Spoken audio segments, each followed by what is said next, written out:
भक्तीचा या चॅनेलला like, share आणि सबस्क्राईब करा. बेल आयकॉन घंटी दाबायला विसरू नका.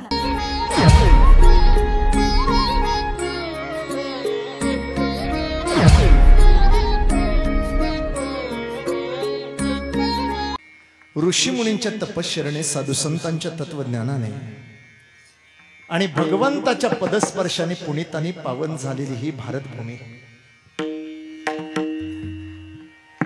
जगाच्या पाठीवर अनेक देश, अनेक पंथ, अनेक धर्म, अनेक संप्रदाय अस्तित्वात आले. त्यांचं अस्तित्वही संपलं. परंतु जगाच्या पाठीवर एकमेव असा देश आहे ज्याचं नाव आहे भारत. इतर देशामधली माणसं ही स्वतः करता जगतात आणि भारतातली माणसं ही जगाकरता जगतात. त्याचा आवाज होईल जास्त. इतर देशामध्ये माणसं भोगाकरता सर्वस्व पणाला लावतात आणि या ठिकाणची माणसं भोगाचा त्याग करून योग साधण्याकरता सर्वस्व पणाला लावतात. इतर देशामध्ये पैसा, सत्ता, संपत्ती, ऐश्वर्य, संपन्न जीवन जगणं म्हणजे जीवनाचा खऱ्या अर्थाने यथार्थ लाभ झाला असं म्हणतात. पण भारतीय संस्कृतीतील लोक या सर्वस्वाचा त्याग करून दान, पुण्य, धर्म, नीतीचा अवलंब केल्यानंतर आपल्या जीवनाचा सर्वस्व सार्थक जीवन लागलं असं समजतात. इतर देशामध्ये स्त्रीला वस्तूचा दर्जा आहे. इतर देशामध्ये नारी शक्तीला, स्त्रीला वस्तूचा दर्जा आहे आणि भारतीय संस्कृतीमध्ये स्त्रीला लक्ष्मीचा दर्जा आहे. आमच्या देशामध्ये स्त्रीला लक्ष्मी समजलं जातं, तिची लक्ष्मी म्हणून पूजा केली जातं. आता ती कधीतरी शुक्रवारी जगदंबा बनून नवऱ्याच्या अंगावर धावून जाते, तो भाग वेगळा, पण तिला लक्ष्मीचा दर्जा आहे महाराज. इथं अनेक जपी तपी ऋषी मुनी योगी संन्यासी जन्माला आले महाराज.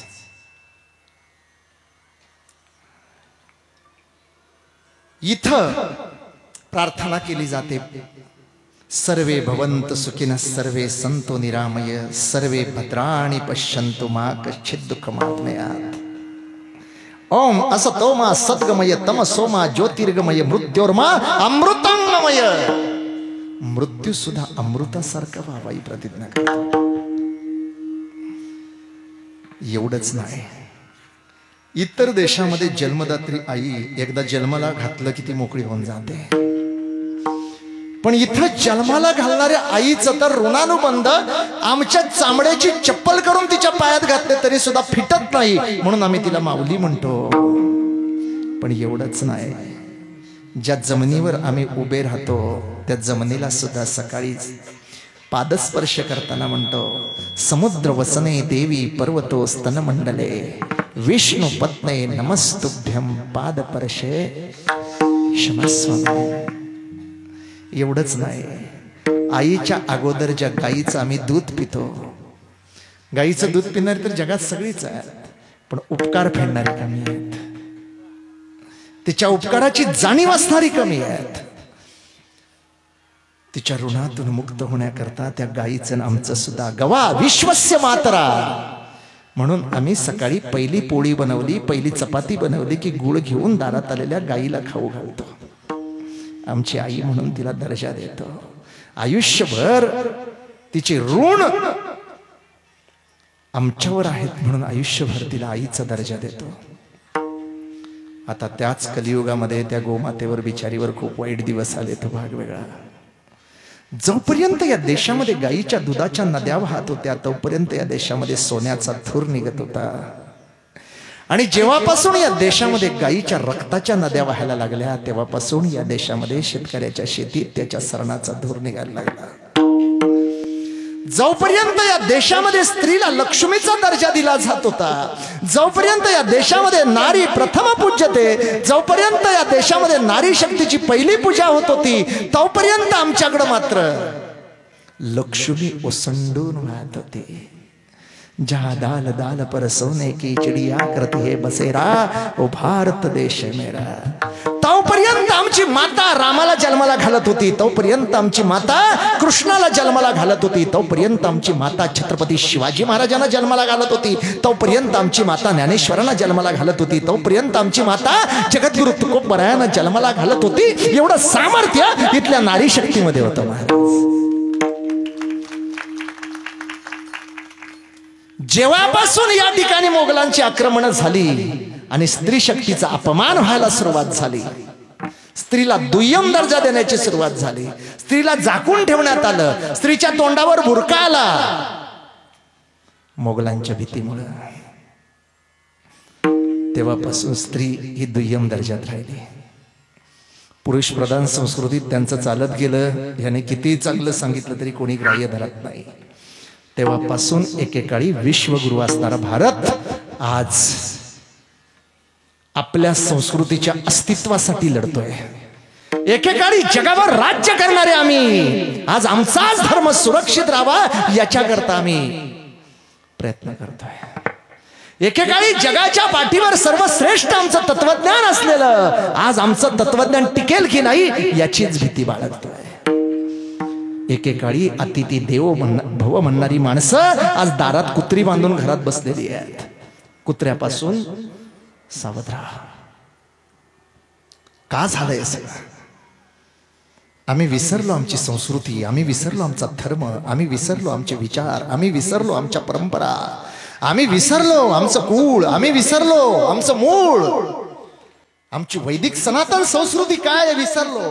एकेकाळी हेच कुंकू कपाळाचं टिकावं म्हणून अनेक युद्ध आमच्या राजा महाराजांनी लढली. माझ्या संभाजी राजाने 39 दिवस मृत्यूबरोबर सामना केला. एका राक्षसाला सामोरे गेले, त्याच्यात संपले. फक्त माता भगिनींच्या कपाळाचं कुंकू टिकून राहावं. आज तेच कुंकू लावा म्हणून आमच्या मुलींना सांगावं लागतं. कुठल्या तरी माय बहिणीने कपाळावर कुंकू लावण्याच्या ऐवजी टिकली चिकटवायला सुरुवात केली, ती कधीतरी निघून जाते. कुठे गेली आमची संस्कृती आणि संस्कार? आम्ही स्वाभिमान मानत होतो. एकेकाळी भारतीय स्त्री ही कपाळावर कुंकू असलेली, डोक्यावर पदर असणारी, अंगभर वस्त्र असलेली आणि समोर कोण थोरा मोठा माणूस येत असेल तर त्याची आदर करून खाली मान घालून नम्रपणे बोलणारे, पतीला परमेश्वर म्हणून आदर करणारे, आपल्या पतीसाठी सर्वस्व अर्पण करणारी आमची तीच माता. आज खऱ्या अर्थाने माता कुठे आहे तिच्यात हे शोधावं लागतं. तिचाच माथा जर ठिकाणावर नाही तर तिच्यातली माताच राहील कशी, अशी परिस्थिती झाली आमची. का आम्ही या सगळ्या भिका मागत फिरतो जगभर संस्कृतीच्या? महाराज, आज गरीब आणि श्रीमंत हे दोन वर्ग या समाजात पडले गेले. श्रीमंत लोक, गरीब लोक पैसा मिळत नाही म्हणून कमी कपडे घालायचे. श्रीमंत लोक पैसे जास्त आहेत फॅशन म्हणून कमी कपडे घालायला लागले. गरीब लोकांच्याकडे पैसा नाही म्हणून लहान मुलांना हॉस्टेलमध्ये टाकलं जायचं. आज श्रीमंत लोकांच्याकडे पैसा जास्त आला म्हणून आई वडिलांना वृद्धाश्रमात टाकलं जातं. गरीब लोक गायी घरात सांभाळतात, कुत्री रस्त्यावर लावतात, आणि श्रीमंत लोक कुत्री घरात सांभाळतात, गायीनं रस्त्यावर सोडू देतात. गरीब लोक आपलं कर्तव्य म्हणून आई बापाला आयुष्यभर परमेश्वरासारखं सांभाळतात, आणि श्रीमंत लोक मात्र करिअरच्या नावावर आई बापाला उद्ध्वस्त करून टाकतात. महाराज, पूर्वी सकाळ सकाळी आमच्या दारावर वासुदेव यायचा. उजळून आला भाळ रामाच्या पारी, गाव जागवित आली वासुदेवाची सारे. आज वासुदेवही नाही राहिला. ही कीर्तन परंपरा माऊलीने, ज्ञानोबारायाने, नाथ महाराजाने, नामदेवरायाने सुरू केली. काय होता उद्देश? आमच्यासारख्या बाबांना, बुवांना, महाराजांना रोजगार नव्हता म्हणून. खरंच आज महाराज खूप वाईट वाटतं या गोष्टीचं. आम्हाला रोजगार नव्हता म्हणून कीर्तनं सुरू झाली. आमच्या 50-50 लाखाच्या गाड्या याव्या म्हणून कीर्तनं सुरू झाली. आम्हाला गाता यायला लागलं, वाजवता यायला लागलं. 4 ग्रंथांचे अभ्यास केल्याच्या नंतर लोकांनी 150-50 हजार रुपये एका कीर्तनाचे द्यावे म्हणून आमची कीर्तनं सुरू झाली. लोकांचं मनोरंजन, लोकांना हसावं, लोकांची करमणूक करावी म्हणून आमचे सप्ते सुरू झाले.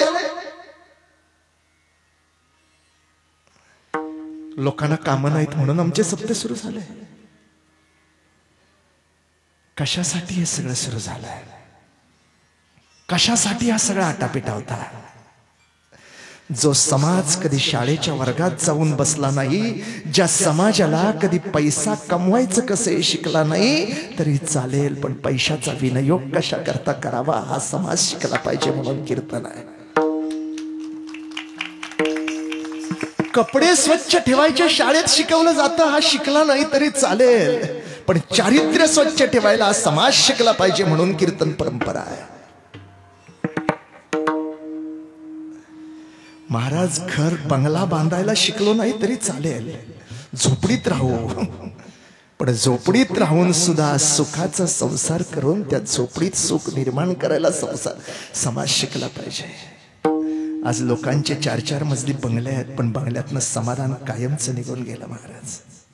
आज लोकांच्याकडे झोपायला एवढ्या जाड गाद्या आहेत, पण झोप कायमची निघून गेली. आज लोकांच्याकडे जेवायला पंचपक्वानाची ताटं आहेत, भूक कायमची निघून गेली. आज माणसाच्या बघाव्या तेवढ्या सुविधा आसपास लोळण्या घेतात सगळी सुख, पण मात्र आतलं चैन, आतलं समाधान कायम स्वरूपी निघून गेलं. महाराज शाळेत शिकवलं जातं जगावं कसं, कीर्तनात शिकवलं जातं कशा करता जगावं. शाळेत शिकवलं जातं मरेपर्यंत जगायला, कीर्तनात शिकवलं जातं मरणोत्तर जगायला. शाळेमध्ये ओळख करून दिली जाते जगाची आणि कीर्तनात ओळख करून दिली जाते स्वतःची. शाळेमध्ये शिकवलं जातं आम्हाला विज्ञान आणि कीर्तनात शिकवलं जातं आत्मज्ञान. या विज्ञानाच्याही पलीकडे कोणतरी आहे. काही बुद्धिजीवी लोक, बुद्धिजीवी लोक असं सांगत असतात, किंवा बुद्धिवादी कुणाला म्हणायचं? ज्यांची बुद्धी आहे की नाही याच्यावरच वाद निर्माण झालाय ते बुद्धिवादी. ते लोक असं सांगतात, काय तुम्हाला वेड लागलंय, देवदेव देवदेव करत बसलात, लोकांना काहीतरी विज्ञानाचं सांगा. मी पांडुरंगाची शपथ घेऊन तुम्हाला या ठिकाणी आव्हान देऊन सांगतो, आम्ही देवाच्या मागे का पळतो, आम्ही परमेश्वराच्या मागे का पळतो? तुम्ही म्हणता विज्ञान श्रेष्ठ आहे, विज्ञान आणि उपकरण निर्माण केली सर्व जी आहेत, त्या उपकरणांचं मूळ आहे माणसाचा मेंदू. विज्ञानाची जन्मभूमी आहे माणसाचा मेंदू. विज्ञानाचं बीज आहे, उत्पत्ती स्थान आहे. कुठून? माणसाच्या. मग विज्ञानाची उत्पत्ती माणसाच्या मेंदूतून होते, पण माणसाचा मेंदू आमच्या सृष्टीच्या विधात्यानी बनवलाय म्हणून आम्ही त्याच्या पायावर नतमस्तक होतो. विडाल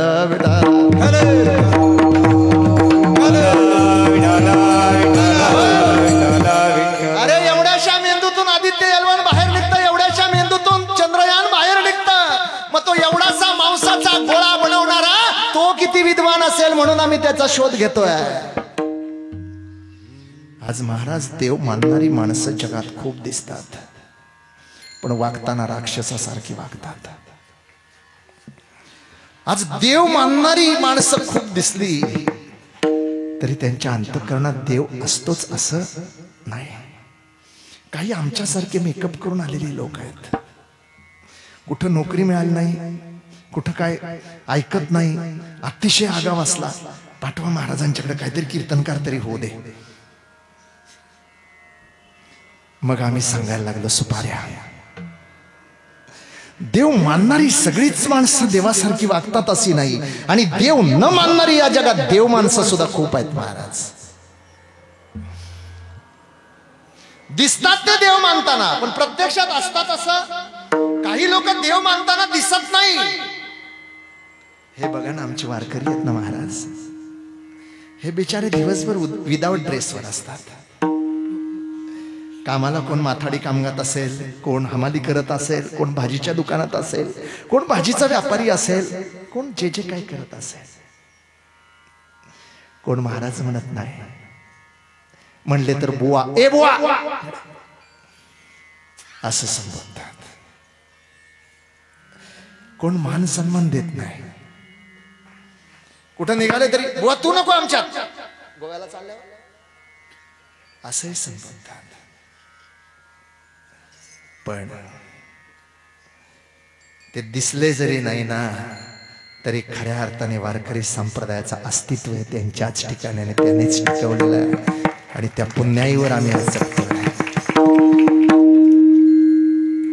महाराज 1.5 लाख रुपये पगार घेणारा माणूस असा दनादन जेव्हा व्यासपीठावर उड्या मारतो ना, ज्याचं पोरग इंजिनियर आहे, ज्याची खानदान पूर्ण वेल एज्युकेटेड आहे आणि गव्हर्नमेंट मध्ये ऑफिसर म्हणून रिटायर झालेला माणूस जेव्हा नारदाच्या गादीवर दनादन उड्या मारतो ना, तेव्हा आमच्या कीर्तनातली वाद्य काय म्हणतात आम्हाला कळतं.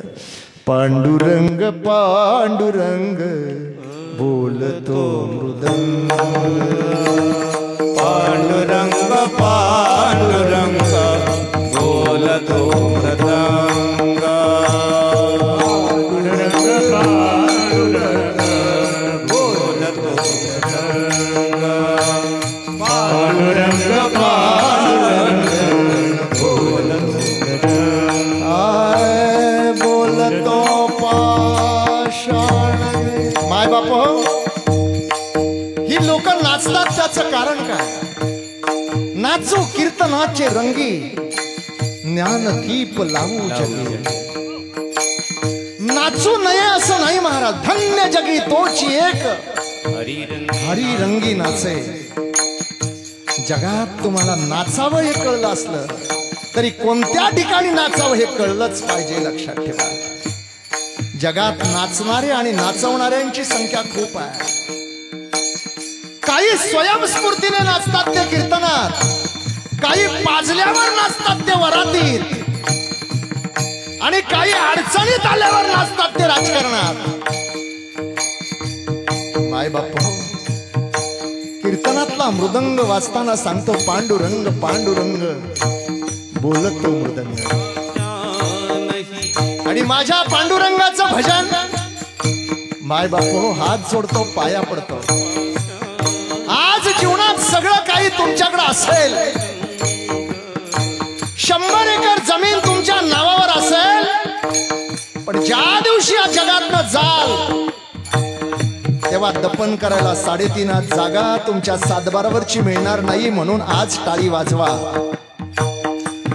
आज सोन्याचे कपडे घालून अंगावर फिरत असाल, ज्या दिवशी या जगातनं जाल ना तेव्हा 125 रुपयाच्या मांजरपट कापडात गुंडाळून जाणार आहात. म्हणून आज जागे व्हा. आज अप्सरेसारखी सुंदर पत्नी असेल, उद्या या जगातनं निघालात ना की ती पत्नी सुद्धा उंबरट्याच्या बाहेर येणार नाही. लक्षात ठेवा. म्हणून आज टाळी वाजवा. आज रामा लक्ष्मणासारखा सुंदर पती तुमचा असेल, ज्या दिवशी दुर्दैवाने तुम्ही पतीच्या आधी निघून जाल ना तेव्हा पती सुद्धा 3 महिन्याच्या दुसरी शोधणार आहे. तुमच्या वाचून काहीच अडत नाही. म्हणून आज टाळी वाजवा. आज 5 कोटी रुपये तुमच्या बँकेत बँक बॅलन्स असेल, ज्या दिवशी या जगातनं जाल ना तेव्हा 125 रुपये धन पेरायला सुद्धा तुमच्या घरातले मिळणार नाहीत. म्हणून आज टाळी वाजवा. आज चतुरंग समाज तुमच्या बरोबर चालत असेल, सगळं काही तुमचं ऐकत असेल, ज्या दिवशी या जगातनं जाल ना तेव्हा हा समाज तुम्हाला चित्तेवर ठेवणार आहे. तुमच्या चित्तेवर अंबर माती टाकणार आहे. श्रीराम जयराम म्हणून परत फिरणार आहे. चित्तेवर तुम्हाला एकट्यालाच जळावं लागेल. म्हणून आज टाळी वाजवा. तुमच्या अंत्यविधीला लाखोंची गर्दी असेल, सगळं काही तुमच्याबरोबर असेल, परंतु एक दिवस बांधलेलं स्मारक सुद्धा भंगणार आहे. दारात बसवलेला समाधीचा दगडही भंगून जाणार आहे, भिंतीवरचा फोटो सुद्धा निघून जाणार आहे. बघता बघता जग कायमचं तुम्हाला विसरणार आहे. हा माणसाचा जन्म आज माणसाचा, उद्या तो कधीच तुमच्या हातात मिळणार नाही. दिलेल्या आयुष्याची मर्यादा घटी घटिकेने कमी होते. आयुष्यात संसारातलं काहीच बरोबर घेऊन जाणार नाही आहोत आपण. सगळं जग हे नश्वर आहे. पर्यंत हृदयामध्ये चैतन्य शक्ती जागृत आहे, तोपर्यंत समाजात तुम्हाला किंमत आहे. म्हणून टाळी वाजवा. आज रविवार बुधवारी अनेक प्राण्यांची सुकलेली मडी मांस खात असाल तुम्ही, मांसाहाराशिवाय जमत नाही असं म्हणत असाल, पण आज ही बुद्धिमत्ता दिले ना. भगवान गौतम बुद्धांचं एक वाक्य आहे दादा, अपना दुख महसूस होना ये जीवित होने का प्रमाण है, आणि औरों का दुख महसूस होना ये इंसान होने का प्रमाण है. म्हणून कधीतरी दुसऱ्या जीवाचं महत्व सुद्धा कळवून घ्या. आज जिभेचे चोचले पुरवता कोंबड्या बकऱ्यांचा फडशा पाडत असाल, पण देवाची शपथ घेऊन सांगतो, जेवढा वेळ तुम्ही त्याला मारून खाल ना, त्याच्या 10 पट जन्म तुम्ही सुद्धा त्यांचा भक्ष होणार आहे. तुम्हाला ते मारणार आहे, ते कधीच विसरू नका.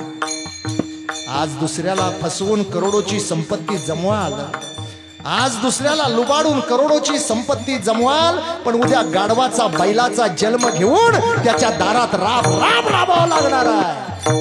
हे कधीच विसरू नका. म्हणून टाळी वाजवा. आज लाख मुलाचं जीवन आहे. हा जन्म एक दिवस संपणार आहे. या जन्माचा शेवटचा दिवस कधी असेल कुणालाच माहित नाही. जातीत कोणी कोणत्या जन्माला येणं, कोणत्या धर्मात, कोणत्या कुळात, कोणत्या वंशात जन्माला येणं कुणाच्याच हातात नाही. प्रभूच्या कृपेने 2 हात मिळाले, प्रभूच्या कृपेने 2 डोळे मिळाले, प्रभूच्या कृपेने उत्तम तऱ्हेची वाणी मिळाले, प्रभूच्या कृपेने उत्तम तऱ्हेची काया मिळाले. आज आज आजच आपल्या आयुष्यात जाताना शिदोरीला काहीतरी बरोबर असावं, याच्याकरता आपल्याकडं पुण्य जमा व्हावं. म्हणून भुक्यालेल्याची भूक जाणार, तहानलेल्याची तहान जाणार, गरीबाची गरिबी जाणार. दुसऱ्याला जमेल तेवढी मदत करत जगा, याच्यातच तुमच्या आयुष्याचं सार्थक आहे. आणि ते शिकवलं जातं कीर्तनात. ही प्रस्तावना होती बरं. आणि म्हणून पांडुरंग पांडुरंग माझ्या कीर्तनातला मृदंग काय म्हणतो, बोलतो पाशा नहीं तोची पांडुरंग, बोलतो पाशा नहीं तोची पांडुरंग, पांडुरंग पांडुरंग बोलतो मृदंग, पांडुरंग पांडुरंग बोलतो मृदंग. आणि म्हणून त्या कीर्तनाला आलेली सगळी मंडळी, आज किंमत नाही आम्हाला कीर्तनाची. आमच्या घरात आहे ना सगळं, आमच्याकडे पैसा आहे, सत्ता आहे, संपत्ती आहे, नोकरी आहे, छोकरी आहे, सगळं काय गरज आहे याची. पण कळो येईल अंतकाळी प्राण प्रयाणाच्या वेळी राहती निराळी असो. आणि म्हणून ही सप्ताहातली कीर्तन परंपरा, आणि त्या कीर्तनासाठी उपस्थित असलेले तुम्ही सगळे, आता खऱ्या कीर्तनाला सुरुवात. म्हणलं आतापर्यंत काय चालू होतं,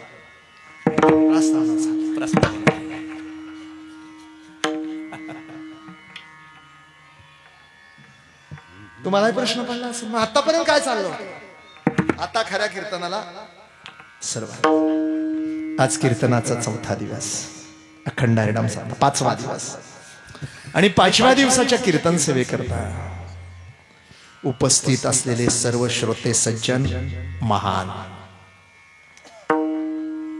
आज काशी विद्वत परिषदेचे प्रभारी, विश्वगुरु सन्मानित आणि आमचे गुरुवर्य, माझ्यावर लेकरासारखे प्रेम करणारे परमश्रद्धेय, जे RSS ला शक्य झालं नाही, जे विश्व हिंदू परिषदेला शक्य झालं नाही. असे 4 पीठाचे शंकराचार्य, काशी विद्वत परिषदेचे अध्यक्ष, कुंभमेळा आखाडा परिषदेचे अध्यक्ष, जेवढेही देशामध्ये टॉपचे संत आहेत, हे एकाच व्यासपीठावर येणं तेवढीशी सोपी गोष्ट नसते.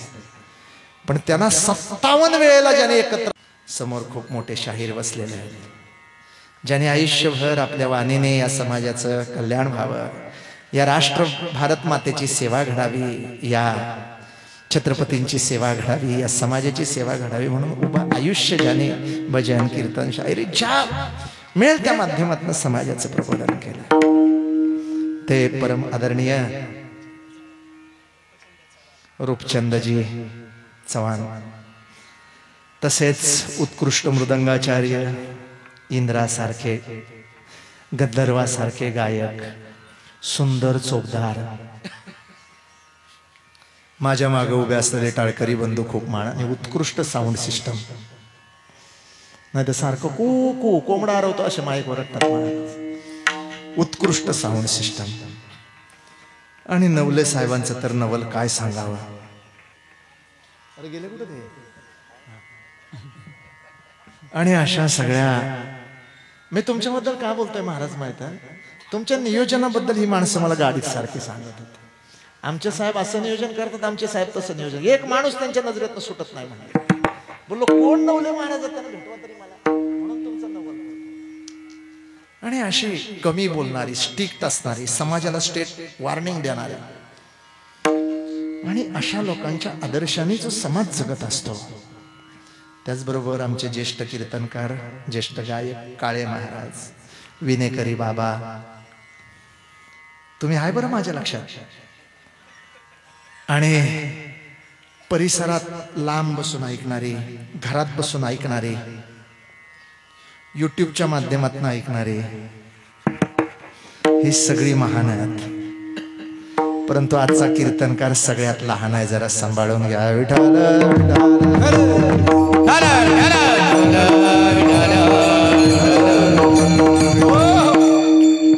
आणि म्हणून आजच्या कीर्तन रूपी सेवेकरता निवडलेला अभंग देवनिवासी वारकरी संप्रदायाचे कळस असणारे आद्य जगद्गुरु तुकोबाराय या 4 चरणाच्या अभंगातून सांगतात, देव वसे चित्ती त्याची घडावी संगती, ऐसे आवडते मना देवा पूर्वावी वासा. देवा, माझी अंतिम इच्छा, अंतिम अपेक्षा एवढीच आहे की देव वसे चित्ती त्याची घडावी. का हो तुकोबाराय, तुम्हाला असं नेमकं का वाटतं? या पडवळकरीन काकी इकडनं मधनं या तुम्ही आतमध्ये, तुम्हाला असं का वाटतं? तर म्हणले, महाराज खरं सांगू, मी कृतयुगात तुमच्याबरोबर होतो, त्रेतायुगात तुमच्याबरोबर होतो, द्वापार युगात तुमच्याबरोबर होतो, कलियुगात तुमच्याबरोबर आहे. कृतयुगामध्ये मी जेव्हा प्रल्हाद होतो ना, तेव्हा माझ्या बापाची करोडोची संपत्ती होती. माझ्या बापाच्या वाड्याला 12 सोन्याचे खांब होते. 12 किती? कसले खांब होते? सोन्याचे खांब होते. आता आपण एक सासरवाडीने अंगठी घातली तर अख्ख्या लग्नात मिरवतो, हिथं जेवायला वाढ, हिथं जेवायला वाढ, हिथं जेवायला वाढ. 1.5 तोळ्याची चैन माणसाने गळ्यात घातली तर 3 बटणं उघडी ठेवतो वरची. खरं आहे की खोटं आहे सांगा? 1.5 तोळ्याची चैन घातली तर 3 बटणं. मग ज्याच्या वाड्याला 12 सोन्याचे खांब आहेत, असा हिरण्यकश्यपूचं वैभव. कायानुसारखी सुंदर पत्नी होती, ती काय अशी अंगावर धावून येणारी नव्हती. तुम्हाला खरं सांगू दादा, आमच्या संस्कृतीत जेव्हापासून इंग्रज घुसले ना, तेव्हापासून आमच्या संस्कृतीचं वाटोळ झालं दादा. आमच्या संस्कृतीचं. पूर्वी मराठी माणसं आपल्या अर्धांगिनीला काय म्हणायची? बायको. काय म्हणायची? ती बायको होती तोपर्यंत मर्यादित राहायची. त्यांनी मोठे डोळे केले तर गप्प बसायची. सांगल ते ऐकायची. प्रतीच्या प्रत्येक सुखादुःखात सहभागी व्हायची. कधीपर्यंत? जोपर्यंत बायको होती. त्या बायकोला मिसेसची पदवी मिळाली, वाटोळं लागलं सगळं महाराज. आता बायकोचं प्रमोशन झालं. काय झाली ती? आता मिसेस झाल्यामुळे सगळं महाराज काय सांगायचं, तिचं वागणंच मग विशेष. इंग्लिश जात आहे महाराज मिसेसशी. कधी अंगावर येईल भाऊ, बायकोचं नाही सांग, मिसेसचं सांग. बरं बायको होती ती नवऱ्याला पाणी तापवायची आणि नवरा आंघोळ करायचा. आता मिसेस झाल्यामुळे नवरा पाणी तापवतो ह्या. बायको होती तोपर्यंत सायकलवर बसली तरी मागं नीट बसायची. आता मिसेस झाल्यामुळे महाराज गाडी कोण चालवतं तेच कळत नाही. दोन मुखी दत्त मानगोटच पकडून बसते महाराज ते. बायको होती तोपर्यंत आई वडिलांची सेवा करत होती, सासू सासऱ्यांना देवासारखी वागणूक देत होती. मिसेस झाल्यामुळे हम दो हमारे दो. खरंय की कुठं आहे सांगा. बायको होती तोपर्यंत तिच्या तोंडाला कुलूप असायचा, त्याच्या समोर बोलत नसायची, थोरा मोठ्यांची आदर होती. मिसेस झाल्यामुळे सारखी कोर्टात जाईन बरं मीच म्हणून टिकले, मीच म्हणून टिकले. एखादी गेली असते कधीच राहिली असं आलं. आणि यांचं सुद्धा नवरा होता तोपर्यंत लक्ष्मीचा दर्जा द्यायचा. तुम्हाला एक गोष्ट सांगतो सगळ्या कीर्तनाला बसलेल्या मंडळीला, मला वेदांत येत नाही, मला अध्यात्म येत नाही, मला काहीच येत नाही. बरं तुम्ही का बोलवलंय मला हेही मला माहित नाही.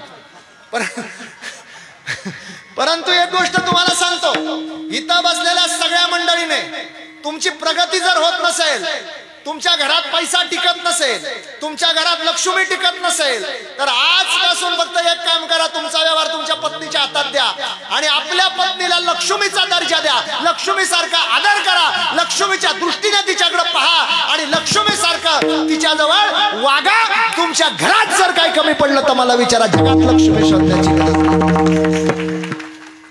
तुम्ही फक्त सांगा. पण नवरा होता तोपर्यंत ते म्हणायचे आमची गृह, पण त्याचा झाला हाच.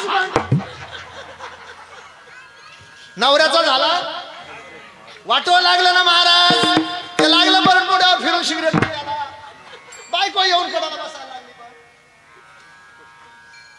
पेटवून द्यायला. ही परिस्थिती झाली महाराज.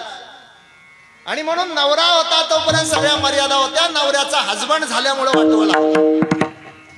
आमच्या समाजामध्ये मुलं होती तोपर्यंत आमच्या समाजामध्ये चांगलं होतं, पण मुलांचे वाईट झाले, सिगरेटच प्यायला लागले ना ते. आमच्या मुली होत्या तोपर्यंत संस्कार होते. बघा आज लेकी आहेत, त्या मुली आहेत आमच्या.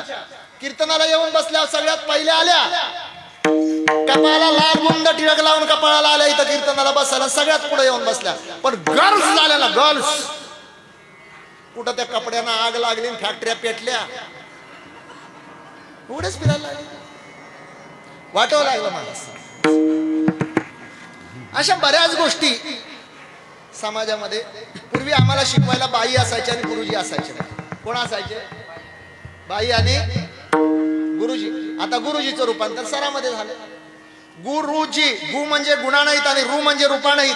देवाच्या गुणाचं घटाघटामध्ये आचरण करणारे आणि घटाघटामध्ये देवाच्या रूपाचं दर्शन दाखवणारे त्याला म्हणायचं गुरु. जाण तेण गुरु भजी जे कृतकार्य होई जे जैसे मूळ सिंचन जे शाखा पल्लव संतोषती सततम कीर्तयंतो माम यतंतश्च दृढव्रता नमश्यतं क्षमा भक्त्या नित्ययुक्ता उपासते. किंवा श्री गुरुशी शरण जाय त्याशी ब्रह्म प्राप्ती होय आणि लगे उपाय धरावे श्री गुरुचे ते पाय. तोपर्यंत सगळं चांगलं होतं. गुरुचं रूपांतर झालं सरामध्ये. पूर्वी आमचे गुरुजी गणपतीतला शिकवायचे, पूर्वी आमचे गुरुजी श्री गणेशातला शिकवायचे, पूर्वी आमच्या शाळेमध्ये देव देवता सरस्वती गणपती हे सगळं होतं महाराज. आज ते बाजूला गेलं. आज फक्त त्याच्यातले संस्कार बाजूला जाऊन गाळ राहिला तो शिक्षणाचा. पूर्वी फक्त माणसाला जीवनाची नीतिमूल्य शिकवली जायची. आज नीतिमूल्य संपलं आणि आर्थिक मूल्य येऊन बसलं. तरी मराठी शाळा बऱ्या आहेत. इंग्लिश मिडियमच्या पोराला काहीच कळत नाही महाराज. त्याच्या डोक्यावर कावळा जाऊन बसले, दादा कावळा डोक्यावर बसला, काहीच कळत नाही त्यांना.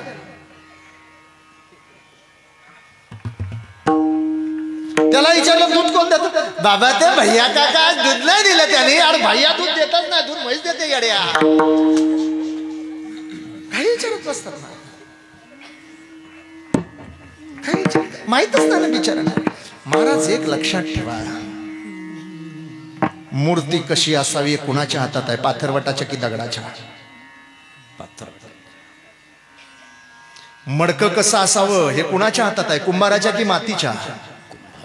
चित्र कसं असावं कुणाच्या हातात आहे? रंगाच्या की चित्रकाराच्या? शिल्प कसं असावं हे लाकडाच्या हातात आहे का सुताराच्या? अरे मग आपली मुलं कशी असावी? आई बापाच्या हातात आहे का पोरांच्या? मुश्क्याला लागली पावडर तुमच्या नाही. पोरं नुसती पैदा करता, लोकांना त्रास द्यायला हिंडत असतात. याची गाडी ठोक, त्याची गाडी ठोक, त्याच्या गाडीतलं पेट्रोल चोर, त्याच्या गाडीतलं डिझेल चोर. तुमच्या मुश्क्याला फुकट बाळणपण केली, फुकट मेथीचे लाडू खाल्ले, फुकट 2 बाटल्या तूप गेलं, ही अवलाद तयार करून ठेवली, अख्ख्या गावाला त्रास. कुठेही बोंबलत फिरत असं वाकडं करून गाडी चालायची. बाणी चालवली होती कायच्या काही. ती जीन्स पॅन्ट कुणी आणली कळत नाही. महाराजा धोत्रात ना बघा, कुठलंही फंगल इन्फेक्शन नाही कधी. अहो बघा ना नेसून महाराज, काय बघता का तुम्ही? ही जेवढी जीन्स घालणारी आहे, खराव खराव खराव खराव, काय भानगड आहे. आमची संस्कृती विसरलो. ही तिकडं चालते पाश्चात्य संस्कृतीमध्ये महाराज. तिकडं ज्या फॉरेनर लोकांनी फेकलेल्या फाटल्या पॅन्टी घालणाऱ्या आमच्या पोरींच्यावर दिवस आले. काय सांगावं तुम्हाला महाराज. पूर्वी गरीब लोक फाटके घालायचे, आता श्रीमंत फाटके घालायला लागले महाराज. लय बिकट परिस्थिती आहे महाराज, लय. पूर्वी गरिबांच्या बायका सोडून जायच्या, खायला काय नव्हतं म्हणून आता श्रीमंतांच्या सोडून जातात. पटत नाही मर जा. हे कराय की कुठं महाराज. गरीबाच्या घरात जा, चहा मिळेल कप भरून उतू जाणार जाताना. श्रीमंताच्या घरात जा, डोकावून बघायला.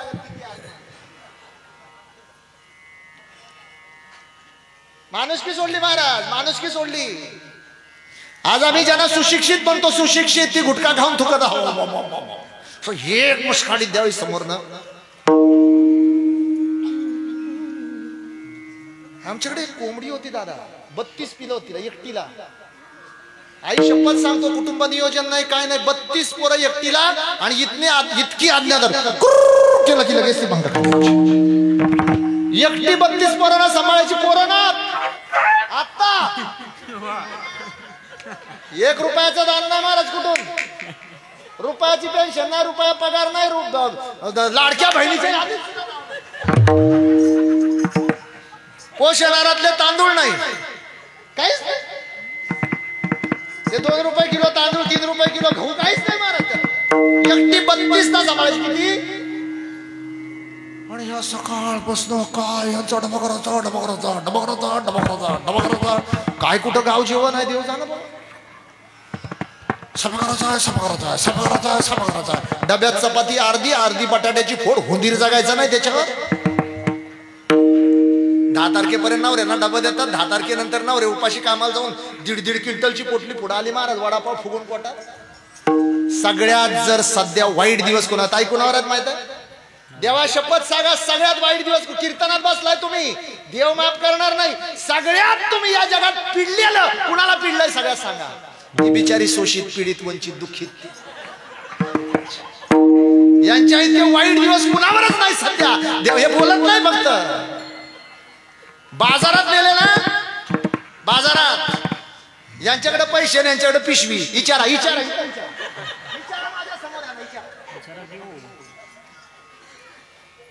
काय चालत नाही घरात सुद्धा. गप. एखादा माणूस जेवायला काय हाय काय आधी फोन नाही करता येत. मेलं ते महाराज. लय वाईट दिवस आहेत. आणि तुम्हाला सगळ्यांना, माझ्या बहिणीला सांगतो, देवा शपथ सगळ्यांना सांगतो, नका हो एवढे हाल करू नका. लय गरीब जात आहे बिचारे. कितीही दांडक्याने मारून हकलत ना तरी संध्याकाळी परत घरी येईल. लक्षात ठेवा. आता तुम्हाला थोडासा एक संशय आहे, ते उशिरा येतात. म्हणजे 5 वाजता सुटून 7 वाजेपर्यंत असतो कुठं. तो असतो तिथंच पानपट्टीवर. फक्त तुझं थोबाड धड नसल्यामुळे त्याला घरात येऊसं वाटत नाही. बाकी त्याचं कुठंच काय नाही. तुम्हालाच कंटाळले ते दुसरं कुठं अजून सोडून बसल. त्याच्यामुळे तुम्ही नुसते मोबाईल संशयाने चेक करून काय उपयोग नाही. म्हणून आजपासून तुम्हाला एक गोष्ट सांगतो, 100 कीर्तनं ऐकण्यापेक्षा एक कीर्तन ऐका. जोपर्यंत तुमच्या परिवारात पती आणि पत्नी ही दोघं रथाची चाक आहेत दादा. 2 चाकामध्ये 2 पॉइंट हवेची जर कमी जास्तता असेल ना, तर ती गाडी सुद्धा एक साईडला वळते. साळवी साहेब बरोबर की नाही. आणि ज्या परिवारामध्ये पती आणि पत्नी एक संघ, एका रथाच्या चाकासारखी दोघं, एकाच्या विचारात दुसऱ्याचे विचार मिक्स होतात. निर्व्यसनी जीवन आहे. सकाळी 5 वाजता उठतात, रात्री 12 वाजेपर्यंत मेहनत करतात. अरे खडकावर संसार मानलेला असेल तरी सुद्धा ते देशातल्या इकॉनॉमीवर राज्य करतात. हे लक्षात ठेवा.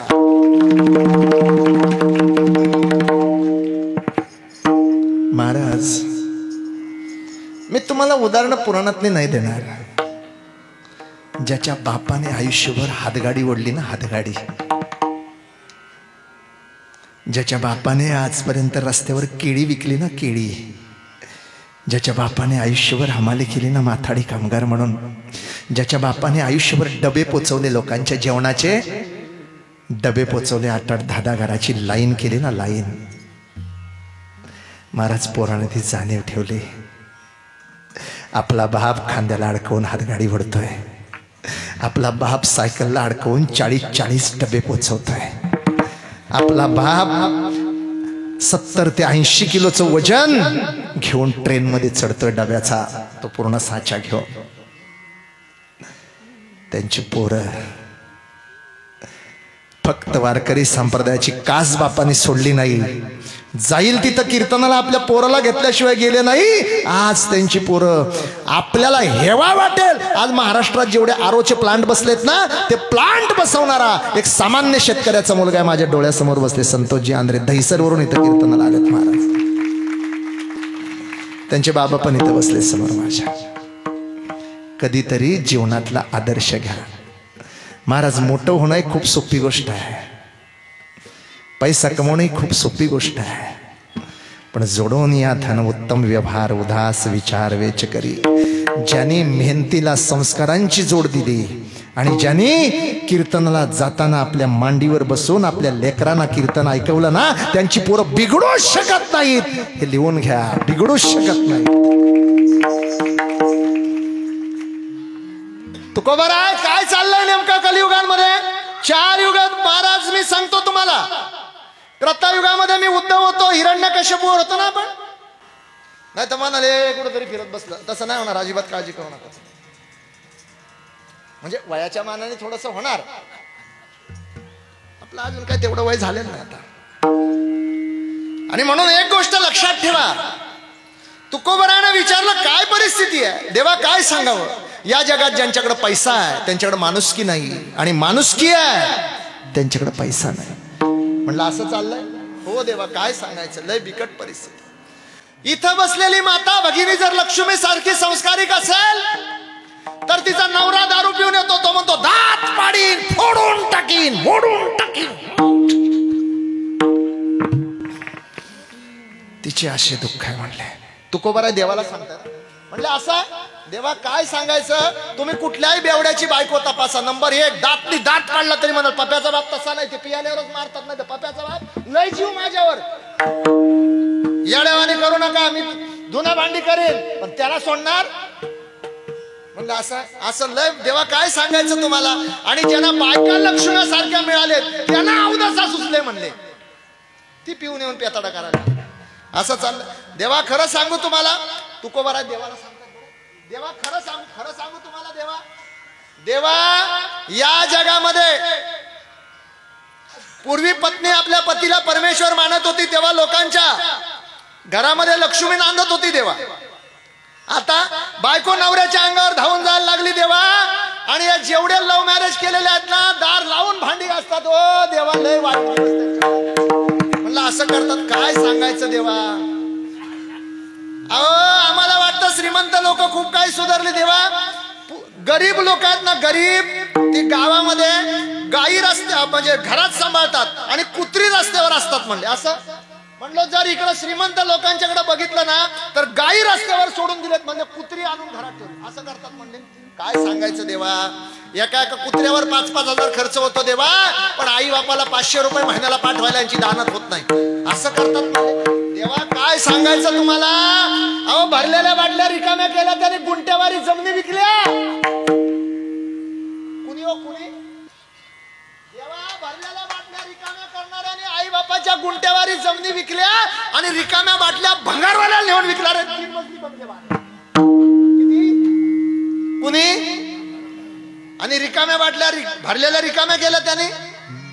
म्हणलं असं करतात. काय सांगायचं देवा, लय वाईट दिवस आहेत देवा. गरीब जन्माला आलेली पोरं पेपरची लाईन टाकत होती, दुधाची लाईन टाकत होती, 10-10, 50-50 घरात दूध पोचवून शाळेत जात होती. ती पोरं आज उद्योजक झाली देवा. आणि मग श्रीमंत बापाने बुलेट घेऊन दिलं होतं, मागं बुलेटला उंच सीट होती अशी, मागं कोणाला तरी बसवल्यावर दणक्यात जायची, खटाकन एक दिवस ऍक्सिडेंट झाला की बापाची प्रेत पोरांची प्रेत बापांच्या खांद्यावर यायला लागली. असं चाललं. तेव्हा काय सांगायचं, लोकांच्या पैशाला ऊत आला ना. देवा खरं सांगू, मोबाईल नव्हता ना तेव्हा माणसांच्यात माणुसकी शिल्लक होती. आज या काय सांगायचं, आईशींची डोकं फिरलेत देवा. एवढ्या एवढ्या पोरांच्या हातात मोबाईल लावून देतात, ते पोरग दिवसभर त्या मोबाईल मध्ये गुंतून असतं, त्याला विचार करायला वेळच नाही. अख्खी पिढीच्या पिढी बर्बाद झाली हो देवा. असं झालं. देवा खरं सांगतो तुम्हाला, आमच्या मुली एकेकाळी आमच्या मुलीतनं जिजाऊ निर्माण होत होती, एकेकाळी आमच्या मुलीतनं झाशीची राणी तयार होत होती, एकेकाळी आमच्या मुलीतून महाराणी अहिल्याबाई होळकर तयार झाल्या. अशा लेकी असणाऱ्या आमच्या पोरी आज मोबाईलच्या नादात बिघडल्या हो, पूर्ण बिघडल्या. अंगावर एवढं जाड ब्लँकेट घेऊन मे महिन्यामध्ये आतनं टुक टुक टुक टुक रात्री 3 वाजता SMS टाईप करत असत. म्हणजे असं करतात. काय सांगायचं देवा, ही अर्धी पिढी ब्युटी पार्लरच्या नादाला लागून वेडी झाली. मी सांगतो आपल्या माता भगिनींना, अरे ब्युटी पार्लर मध्ये जाऊन श्रीदेवी बनण्यापेक्षा बुद्धी वाढवून मुक्ताबाई बना. अख्खं जग तुम्हाला सलाम केल्याशिवाय राहत नाही.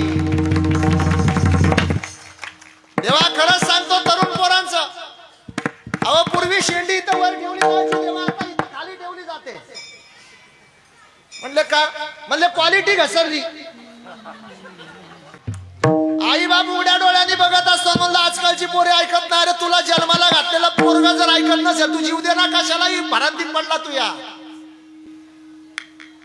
पिळावर फक्त वाढवली म्हणले.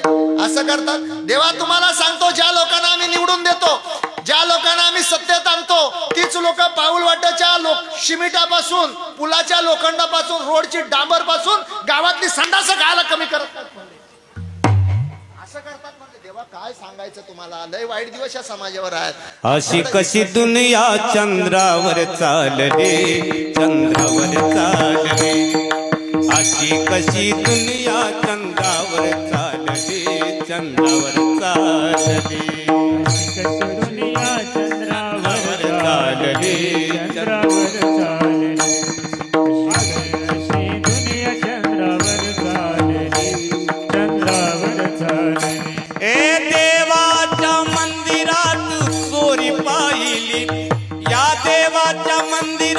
चोरी पाहिली, सज्जनाच्या गळ्यावर सुरी पाहिली, सज्जनाच्या गळ्यावर सुरी पाहिली.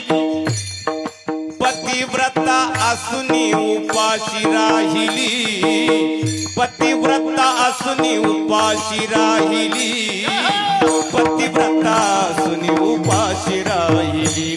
हे अशी कशी दुनिया चंद्रावर चालली, चंद्रावर चालली. अशी कशी दुनिया चंद्रावर चालली, चंद्रावर चालली. अशी कशी दुनिया चंद्रावर चालली, चंद्रावर चालली.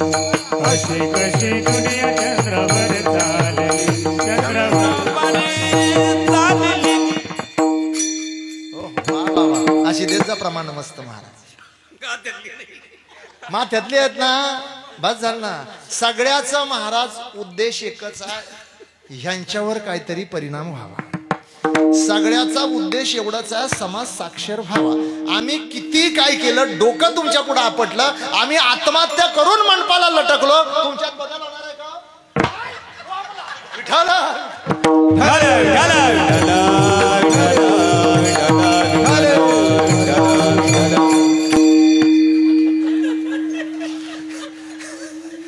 महाराज तुम्ही महानगरपालिकेत आहात ना? महानगरपालिकेत कोण होतं मगाशी आपल्याबरोबर? हा, तर त्या महानगरपालिकेला प्रस्ताव द्या, जेवढे नाही म्हणतात त्यांचे प्रत्येक चौकात पुतळे बांधा आणि उलटे लटकवून बांधा. महाराज देवा शपथ काहीच प्रगती नाही होणार. नको हो दे, माझ्या बापाचं काय जात आहे. तुमचे 25 आजचे पाण्यात गेले समजा.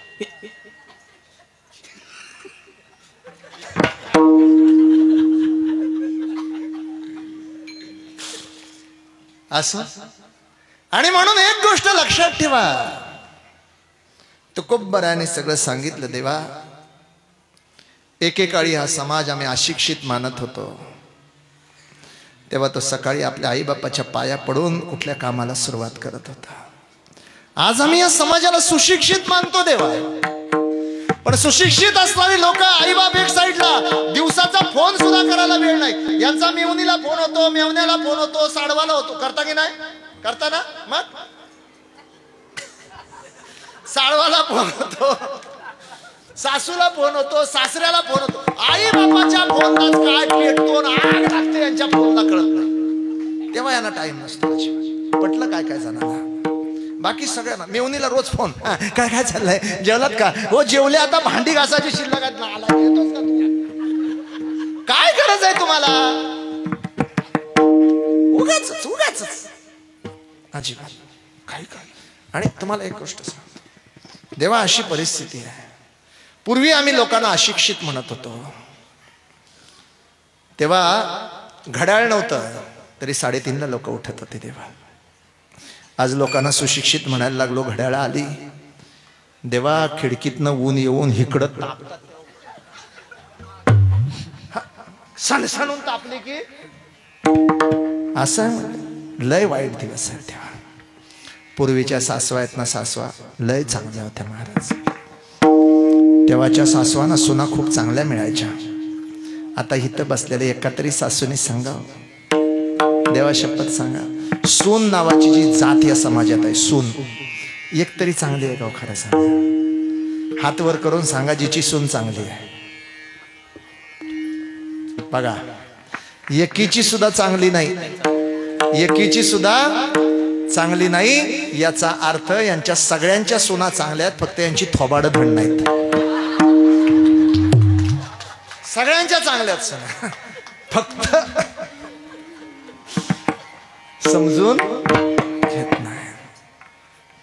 आणि ही लोक लेक्चर द्यायला जातात, समाजात नीतिमूल्य शिल्लक राहिला नाही. कोणीही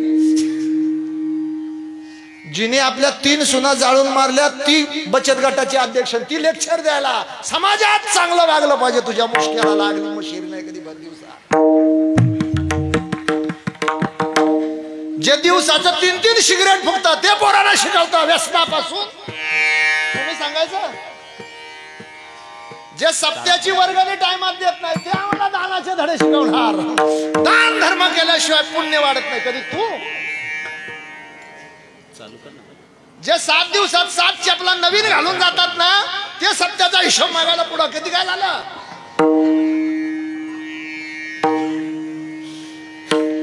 लय बिकट परिस्थिती आहे महाराज. तुकोबराने ही सगळी व्यथा आपल्या जीवनाची परमेश्वराचं मांडली. देवा, पूर्वी गरीबाच्या झोपडीवर लिहिलं जायचं, आगतम स्वागतम सुस्वागतम. आता श्रीमंताच्या दरवाजावर लिहिलेलं असतं, कुत्र्यापासून सावध राहा. देवा, कलियुगात अशी सुद्धा चांगली लोक आहेत. इथं बसलेल्यांपैकी आपल्या पतीबरोबर एका तंबूच्या पिशवीतून कपडे घेऊन आल्या, स्टो, 2 पातेली, 1 पळी, 1 चमचा, असं सगळं 10 बाय 10च्या खोलीत संसार मांडला. पतीने भाजी मार्केटमध्ये भाजीचं काम करायचं, हमाली करायचे. आज महाराज त्या मावल्याने लोकांची धुणं भांडी केली, पण आज 3-3 मजली बंगले ह्या मुंबईत उभे केले, 3-3 मजली. अशी सुद्धा आहेत.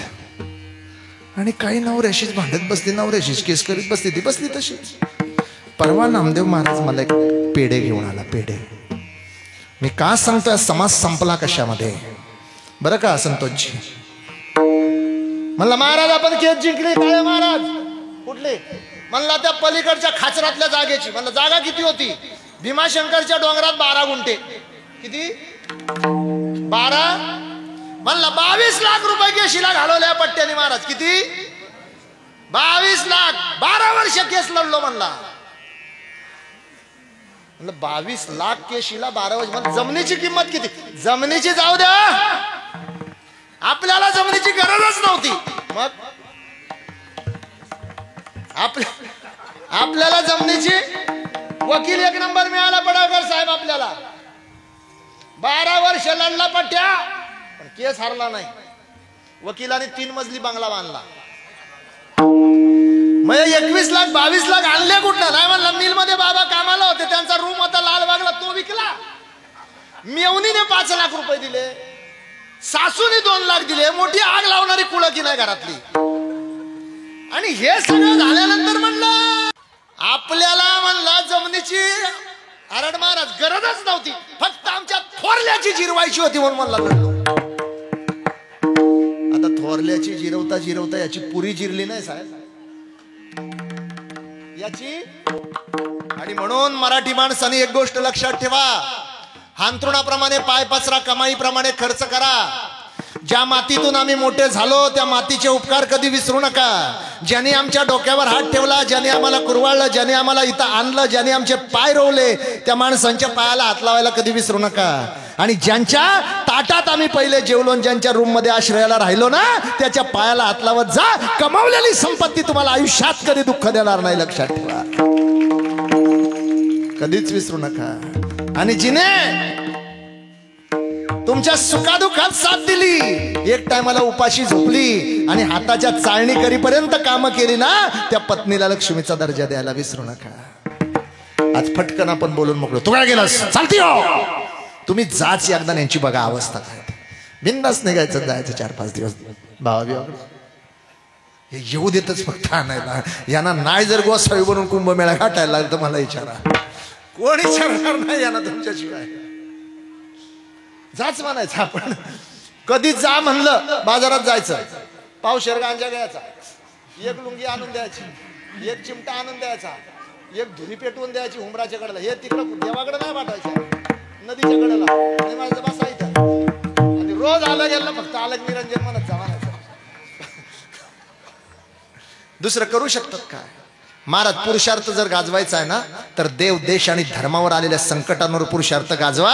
हातात बांगड्या भरलेल्या अरे गायीसारखी असणाऱ्या बायकोवर तुम्ही हात उचलता, याच्यात कसला मोठा पुरुषार्थ आला तुमचा.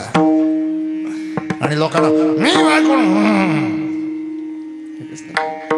म्हणजे तुम्ही काही कमी आहात अशा नाही.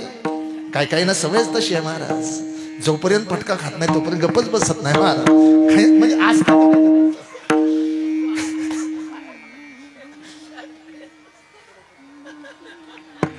असं महाराज, माझा कोणाचा अपमान करण्याचा उद्देश नाहीये. माझा उद्देश एवढाच आहे, अरे अर्धी भाकरी घालून दारात बांधलेलं कुत्र, अर्धी भाकरी घालून दारात बांधलेलं कुत्र महाराज, आपल्या मालकाच्या घरात चोरी होऊ नये, आपल्या मालकाला कोणी टच करू नये, मी त्याची अर्धी भाकरी खातोय. आणि आपल्या मालकाच्या घरात चोर घुसू नये म्हणून अर्धी भाकरी घालणारं कुत्र जर मालकाच्या दारावर भुकत बसत असेल, तर आम्हाला समाज तूप लावून पुरणपोळी खायला देतो, एवढी जाड पाकिटं देतो. एवढीच अपेक्षा इथं बसलेल्या प्रत्येकाच्या घरात सुख, शांती आणि समाधान अखंड नांदावं, एवढीच अपेक्षा, एवढीच अपेक्षा,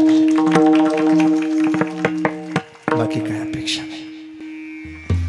आणि ही सगळी परिस्थिती बघितली देवा, मग 65 लाखाची जागिरी, 450 एकर जमीन जगद्गुरु तुकोबर यांनी समाजाला दान करून टाकले. जाळोदी संसार बैसलो अंगणी, बरे झाले देवा निघाले दिवाळे, बळे या दुष्काळे पिढा गेले. तुकोबर यांनी सांगितलं देवाला, परमेश्वरा या कलियुग कृतयुगात उद्धव झालो, त्रेतायुगात अंगद झालो, द्वापार युगात अंगद झालो, कृतयुगामध्ये प्रल्हाद झालो, त्रेतायुगामध्ये अंगद झालो, द्वापार युगामध्ये उद्धव झालो, कलियुगामध्ये नामदेव झालो. जे जे झाले अवतार तुका त्यांच्या बरोबर, तुका त्यांच्या बरोबर, तुका त्यांच्या बरोबर. जे झाले अवतार तुका त्यांच्या बरोबर, तुका त्यांच्या बरोबर, तुका त्यांच्या बरोबर. जे जे झाले अवतार तुका त्यांच्या बरोबर, मी 4 युग तुमच्यावर भरवतो देवा. हिरण्यकश्यपूची श्रीमंती पाहिली, रावणाची श्रीमंती पाहिली, कंसाची श्रीमंती पाहिली, दुर्योधनाची श्रीमंती पाहिली. हित बसलेल्या सगळ्या लोकांना एक गोष्ट सांगून ठेवतो मी, आयुष्यभर नाही वाटलं तर माझं तोंड बघू नका, पण कुणाचं ऐकावं एवढं तुम्हाला सांगतो दादा. माझ्या भगिनींना एक गोष्ट सांगतो मी आठवणीने. कुणाचं ऐकावं. शकुनीच्या सल्ल्याने चालणारे कौरव 100 होते, पण एकही जगला नाही. शकुनीच्या सल्ल्याने चालणाऱ्या 100 कौरवातलं आज एकाचं सुद्धा नाव कुठल्या पानपट्टीला सुद्धा दिलं जात नाही. आणि कृष्णाच्या सल्ल्याने चालणारे पांडव 5च होते, एक सुद्धा मेला नाही. म्हणून ऐकावं कुणाचं हे आयुष्यभर लक्षात ठेवा. कुणाचा सल्ला घ्यावा आयुष्यभर लक्षात ठेवा. बसलेल्या महिलांनी सुद्धा कुणाच्या सल्ल्याने चालावं हे लक्षात ठेवा. तुमच्या कानात कोणी येईल सांगायला, शेजारीने येईल, कडची येईल, बाजूची येईल, इकडचं सांगेल, सासूबद्दल सांगेल, सासऱ्याबद्दल सांगेल, नवऱ्याबद्दल सांगेल, तुमच्या बायकोबद्दल सांगेल, तुमच्या आईबद्दल सांगेल. लोक आग लावायला कमी करत. एका मंथरेने अख्खं रामायण घडवलं महाराज. अशा मंथरा तेव्हा एकच होती, आता गावागावात 4-4 आहे. आणि म्हणून डोळ्याने बघा, कानाने ऐका, त्याच्यानंतर अंमलबजावणी करा. नाही ते लक्ष्मी सारख्या सुंदर असणाऱ्या मुली मुलांना पोरांना पत्नीला आपल्या नको त्या गोष्टीचा दोष द्याल ना, तर देव तुम्हाला कधीच माफ करणार नाही. कारण या समाजात मंथरांची कमी नाही. म्हणून नेहमी ऐकावं कोणाचं. महाराज आपण महाराष्ट्राच्या राजकारणात पाहिलं की नाही, आता एक चांगला माणूस उच्च पदापर्यंत गेलेला माणूस, महाराष्ट्रातल्या सर्वोच्च पदापर्यंत गेलेला माणूस, एका माणसाच्या चुकीमुळं, एक शकुनी मामाच्या चुकीमुळं वरून खाली आला की नाही महाराज? का? सल्लागार चुकला. सल्लागार साहेब मी चुकीचं बोलतोय. कधी घडलंय? आत्ता 1-2-2.5 वर्षापूर्वी. फक्त सल्लागार चुकला ना, एवढी मोठी किंमत एखाद्या माणसाला मोजावी लागते महाराज. आणि त्या चुकीच्या माणसाने दिलेल्या सल्ल्याची किंमत ही आयुष्य फेडलत ना तरी मोजून पुरी होत नाही महाराज, तरी पुरी होत नाही. आणि म्हणून नेहमी योग्य सल्लागार निवडा, योग्य माणसाचं मार्गदर्शन ऐका, डोळ्यांवर विश्वास ठेवा, कानावर भरोसा ठेवा, हलक्या कानाचे होऊ नका. सुखाचा संसार करायचा तर सांगतो. रागावर कंट्रोल ठेवा, डोक्यावर बर्फ ठेवा, जिभेवर साखर ठेवा आणि हातात दातृत्व ठेवा. आयुष्यात तुमचं कल्याण झाल्याशिवाय राहत नाही. आणि मग देवा हे सगळं मी पाहिलं, देवा सगळं पाहिलं, हिरण्यकश्यपूचं पाहिलं, दुर्योधनाचं पाहिलं, शकुनी मामाचं पाहिलं, कंसाचं पाहिलं. हे लोक कमी नव्हते, फक्त एकच कमी होती की त्यांचा सल्लागार चुकीचा होता. फक्त एकच कमी होती. अरे शबरी नावाची बिल्लीन आज 6,25,000 वर्ष झाली, आज फक्त एका मार्कंड ऋषीच्या आश्रयामुळं आज रामायणात जिवंत आहे महाराज. प्रल्हाद नावाचा भक्त सगळं राज्य विरोधात असताना सुद्धा एका नारायणाचं नाम घेतलं, म्हणून आजही आमच्या घरात प्रल्हाद जिवंत आहे.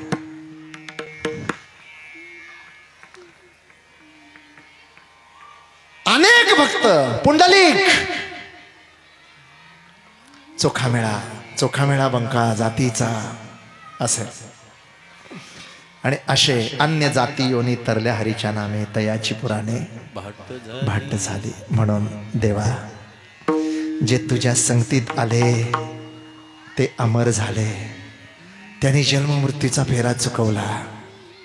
जे तुझ्या संगतीत आले त्यांना पैसा सत्ता संपत्ती मिळाली नाही, पण तुझ्या चरणाचा वास मिळाल्यामुळं परत जन्माला यावा लागत नाही.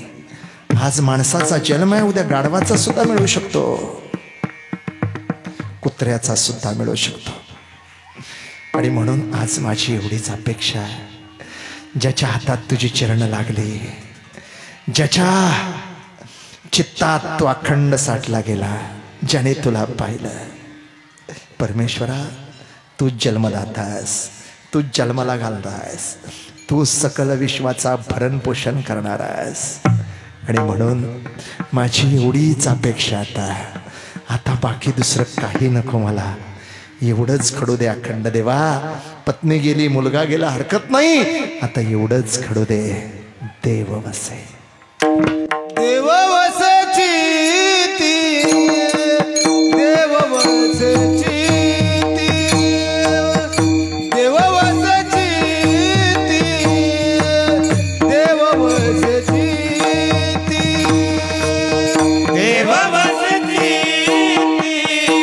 देव वसची ती,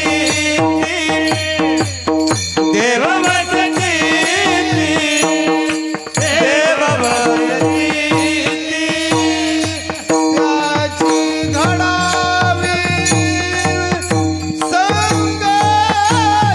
ती, त्याची घडावी संगती, त्याची घडावी संगती, आयेसे आवडते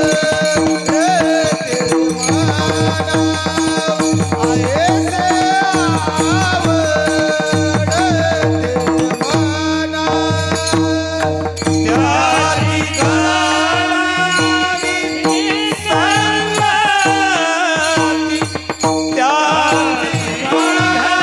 संगती, त्याची घडावी संगती, आयेसे आवडते आयेसे आवडते म्हणून प्रभू एकच अपेक्षा, देव वसे चित्ती त्याची घडावी संगती. नारदाच्या चित्तामध्ये देव वसला होता आणि वाल्या कोळ्याची त्याला संगत घडली. नारदांची संगत वाल्या कोळ्याने केल्यानंतर एका वाटमाऱ्याचा कोळ्याची कीर्ती वाढती गहन केले रामायण रामादे, किंवा बोलिले वाल्मिक तैसेची करीन वर्तोनी दाबीन शब्द भावे. चित्तामध्ये देव वसला. नाम तुझे नारायणा, पोडी पाषाणाला पाना, अजामेळा पापरासी नामे गेला वैकुंठास. ते जाऊ दे, मागचं सोडून द्या. आत्ताच सांगतो तुम्हाला महाराज, इथं बसलेल्या महिलांपैकी कुणाचा नवरा पूर्वी फुल दारू पिऊन यायचा, रस्त्यातनं उचलून आणायला लागायचा, आता माळकरी झाल्याने लोक त्याच्या पाया पडतात. बाकीचं लांब सोडून द्या. आता कोण बोटवर करेल? आता नाही वरती करणार बोट, पण घरी जाऊन सांगतील. ऐकलं ना, कळलं ना त्यांना. महाराज बरेचसे आमच्यात जे आमच्या टोळीत आहेत ना, हे बरेचसे वाल्याचे वाल्मिकच झाले आहेत महाराज. तराड व्हायची पूर्वी गाडी, तराड. त्यांची गाडी पुढे जायची टाकून, माग जायची उलटी सारखी. पण ज्या दिवशी सप्त्याला आले, मनावर परिवर्तन झालं, चांगल्या एखाद्या माणसाची संगत मिळाली, गळ्यात तुळशीची माळ घातली आणि तुळशीची माळ घातल्यानंतर महाराज ज्या माणसाला पहिल्यांदा लोक बेवडा म्हणायची, त्या माणसाला आज लोक महाराज म्हणायला लागली. ज्या माणसाला घरातली बायको पहिल्यांदा कोपऱ्यात घालून कचकवायची, आता लोक त्याच्या पाया पडतात महाराज. बघा, बायको सगळ्यांनाच कचकवते, तो भाग वेगळा. तुम्ही बसलेले, आम्ही उभा आहे, म्हणजे आम्हाला काय बायका सोडतात असं नाही महाराज. सगळ्यांचेच वाईट दिवस आहे, तसं काय नाही महाराज. आणि असावी, ज्या घरातली बायको कडक आहे त्या घराला शिस्त चांगली असते. त्यामुळे तुम्ही काय अगदी घाबरू नका, तुम्ही अशाच बांगड्या मागे घेऊन राहायचं घरात. सगळ्या नवऱ्यांना सांगतो, घरात जाताना एकदम हसत जाऊ नका, एकदम हसत जाऊ नका. चेहरा विरा पडलेला ठेवायचा असं, तेव्हा तिला कळते काबूत आहे आपल्या म्हणला, गडी आपल्या काबूत आहे. तुम्ही हसत आलात किंवा घरात मेल्यासारखं पडलेला असतो, बाहेर नाही येताना कोण भेटली होती सारखं हसतच आला, आता कसं तिला वाटतं मी जिवंत असताना याची हसण्याची हिंमत नाही. म्हणजे तुम्ही काय हलके आहात असं, म्हणजे हे काय फार सरळ आहेत असं नाही महाराज. खरं सांगतो तुम्हाला, त्याची घडावी संगती. आजपासून ज्याला खरंच वाटतं ना आपल्या जीवनात काहीतरी परिवर्तन यावं, मग देव कोणाला म्हणायचं? जो आम्हाला सर्वस्व देतो त्याला देव म्हणावा. दिले इंद्रिय हात पाय कान डोळे मुख बोलाया वचन त्याला देव म्हणावं. महाराज, जगाच्या पाठीवर काही लोक देव मानतात, काही लोक मानत नाहीत. पण एक गोष्ट सांगतो, 700 कोटी लोक या जगात आहेत. प्रत्येकाचा चेहरा वेगळा आहे किंवा नाही? आहे की नाही? आहे. विज्ञानाची कोणती यंत्रणा आहे की प्रत्येकाचा चेहरा वेगळा असावा याचा हिशोब ठेवते? या जगामध्ये स्त्रियांची आणि पुरुषांची संख्या जवळजवळ समान आहे. जगात विज्ञानाची कोणती यंत्रणा आहे की कोणत्या गावात किती मुली जन्माला आल्याच्या नंतर किती मुलांची ऑर्डर द्यावी असं आहे का कुठं? नाही ना. आहे. ह्याच्या पलीकडे जाऊन तुम्हाला सांगतो, माणसाचं सोडलं तर दुसरं कोणाचं जेवण तयार होतं का? पण 84 लक्ष येऊन रोज सकाळी सूर्य उदय ते सूर्यास्त पोटभर जेवण मिळतं. विज्ञानाची कोणती यंत्रणा काम करते? याच्याही पलीकडे तुम्हाला जाऊन सांगतो, एवढ्याशा आईच्या डिजभर पोटामध्ये पंचमहाभूताचं शरीर तयार होतं. महाराज, हाड आहेत त्याला, मांस आहे त्याला, रोम आहेत त्याला, आहे ना. माणसाचा असं आहे का? दात एका कंपनीचे आणले. आता बघा, कुठल्याही तुम्ही उपकरण जर तयार केलं तर टायर एकाकडनं येतात, बरोबर आहे, नट एकाकडनं येतात, इंजिन एकाकडनं येतं, इलेक्ट्रिकचं काम दुसऱ्याकडनं होतं, बरोबर ना महाराज. वायरिंगचं काम एकाचं होतं, लाईटा दुसऱ्या कंपनीच्या जोडल्या, बरोबर की नाही. माणसाचा असं आहे का? डोळे एका कंपनीचे आणले, दात एका कंपनीचे लावले, केस एका कंपनीचे लावले, असं झालंय का? हाडं एका कंपनीची आतली लावली, बा चांगल्या पोलादी स्वस्त्यातला माल वापरलाय का? आता आपण त्याची गुटखा खाऊन वाटोवं लावलं, तो भाग वेगळा. आता काही महिला आरोग्य चांगलं होतं, या सकाळी उठला की पाव किलो मशी तोंडात बसतात, त्याला गेलं पोटात, झाला कॅन्सर. आता त्याला काय करायचं? देव काय करेल त्याला? देवाचा इलाज नाही ना काय. म्हणून एक गोष्ट तुम्हाला सांगतो बरं, मशीर लावतं ते मशीर लाव. परवा आमच्याकडे एकाने केला घोटाळा, म्हणली मशीर लावायची, गेली कोलगेटवर. तिला कोलगेट आणि फॅरन लवली मधला फरक नाही कळला. तिने फॅरन लवली दाळ घासली, कोलगेट तोंडाला लावली, गेली लागणार. हा ना महाराज, अशी पण नका असतात काही. म्हणून जमत नाही ती वस्तू करायला जाऊ नका महाराज. आणि अशा परिस्थितीमध्ये तुम्हाला एक गोष्ट सांगतो, म्हणून देव त्याला म्हणायचं, जो आम्हाला सर्वस्व देतो त्याला देव म्हणावा. आईच्या हाडामांसाच्या शरीरामध्ये अमृताची धार ज्याने निर्माण केली तो देव. तो देव ज्याने प्रत्येकाच्या चेहऱ्यावर एक वेगळी ठेवण ठेवली, त्याचं नाव देव. 21,600 श्वास ज्याच्या सत्तेने घेतो त्याचं नाव. महाराज, कोरोनाच्या काळात एक ऑक्सिजन सिलेंडर लावला, 8 ते 10 लाख रुपये बिल आला. पण जो 100 वर्ष मोफत ऑक्सिजन पुरवतो त्याचं नाव देव. घरातल्या 2 बल्बचं 2,000 रुपये लाईट बिल येतं. एक 6 वाजता उगवतो, संध्याकाळी 6 वाजता मागवतो, 1 रुपयाचं बिल पाठवत नाही, त्याचं नाव देव. चष्मे 100 बदलले, डोळे तेच आहेत, त्याचं नाव देव. पाय चपला 100 बदलल्या, पाय तेच आहेत, त्याचं नाव देव.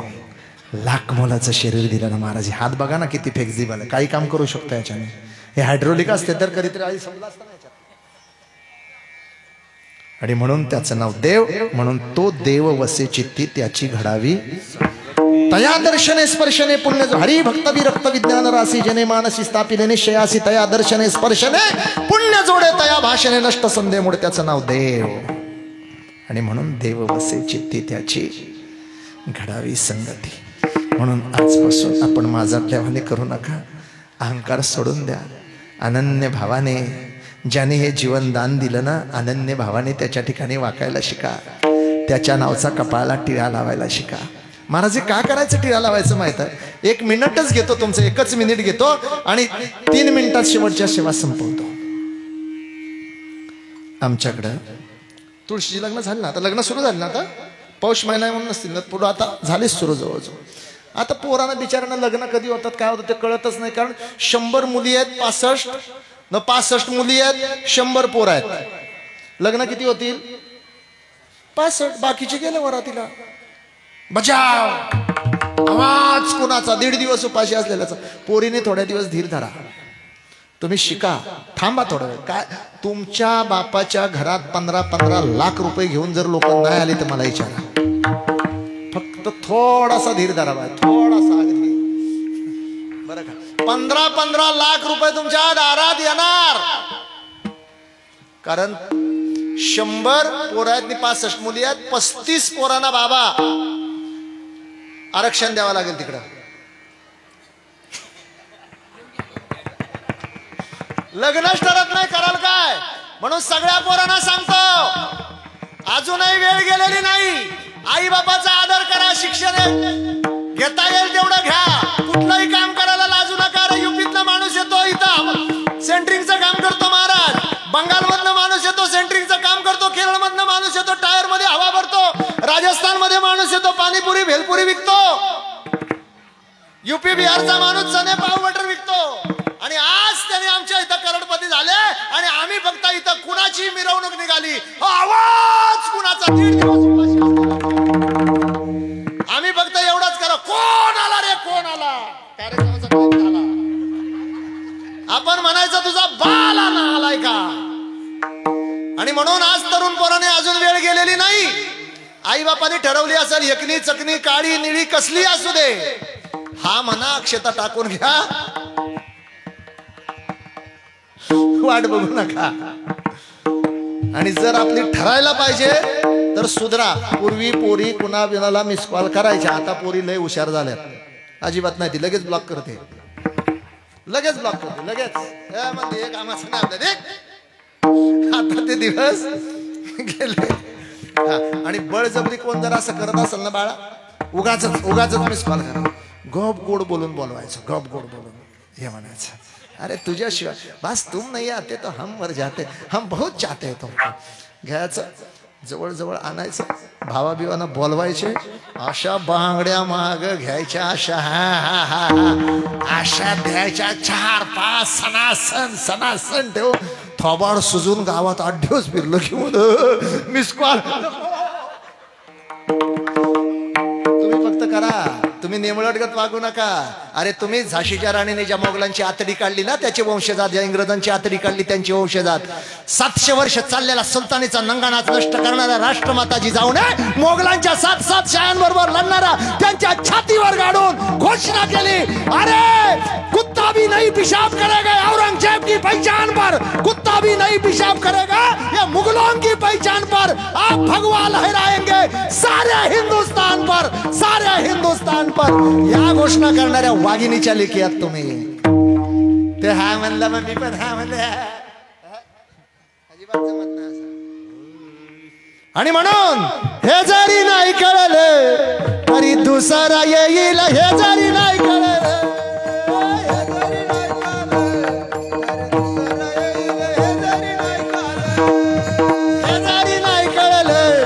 तरी दुसरा येईल, हे जरी नाही कळलं, हे जरी नाही कळलं, तरी दुसरा येईल, हे जरी नाही कळलं.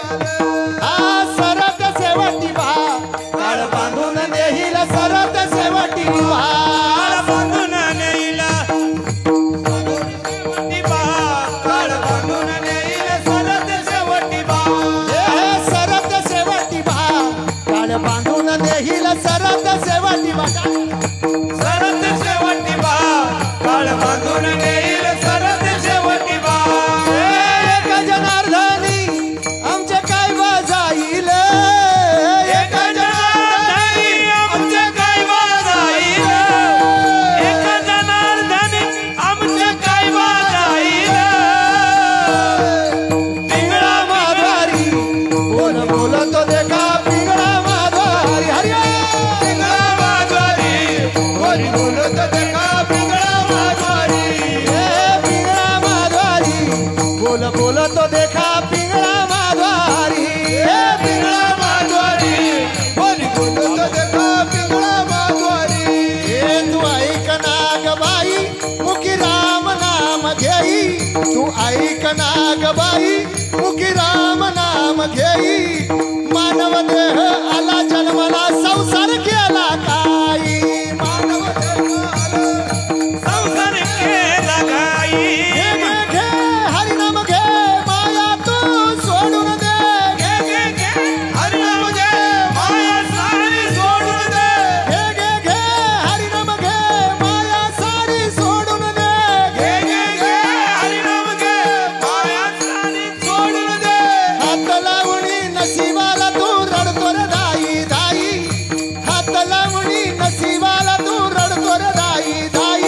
या संसारा पायी या संसारा पायी संसारा पायी या संसारा पायी या संसारा पायी या संसारा पायी तुम्ही माणसानं घर न दार सार तिथंच राहील सार तुम्ही माणसानं घर न दार सार तिथंच राहील सार माणूस मेल्यावर ह्याच गावाबाहेर घर माणूस मेल्यावर ह्याच गावाबाहेर घर माणूस मेल्यावर ह्याच गावाबाहेर घर माणूस मेल्यावर ह्याच गावाबाहेर घर माणसानं पैसानं अडका तुम्ही माणसानं पैसानं अडका सार तिथंच राहील बरं का तुम्ही माणसानं पैसानं अडका सार तिथंच राहील बरं का माणूस मेल्यावर संगती एक मातीचा मडका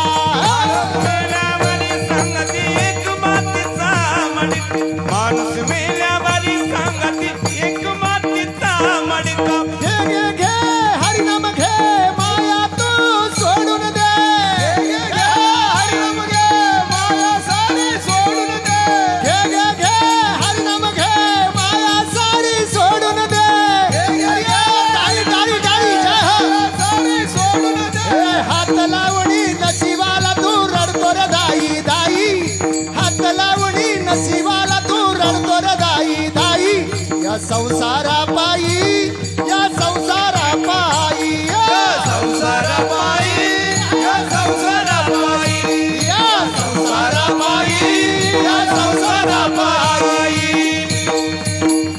हे राज्य मराठी नागपुराहून गोव्यापर्यंत राज्य मराठी नागपुराहून गोव्यापर्यंत पैठण इकडे पसरे तिकडे दर्या अप्रांत तापी वर्धा वाहती झुळझुळ तशी वैनगंगा गोदा भीमा कृष्ण आणि ती जीवन रसरंगा गोदा भीमा कृष्ण आणि ती जीवन रसरंगा देव बसे चित्ती त्याची घडावी संगती आईसे आवडते 5 कर्मेंद्रिय 5 ज्ञानेंद्रिय त्या कर्मेंद्रियाचा ज्ञानेंद्रियांचा असणारा राजा म्हणजे 11वं मन हे माझ्या मनाला आवडतं का देवा माझी एवढी वासना पूर्ण करा का नको धन नको द्रव्य नको संपत्ती नको नको धन द्रव्य मजला हवी तुमची माया हात जोडून वंदित प्रभू तुमच्या पाया आणि मग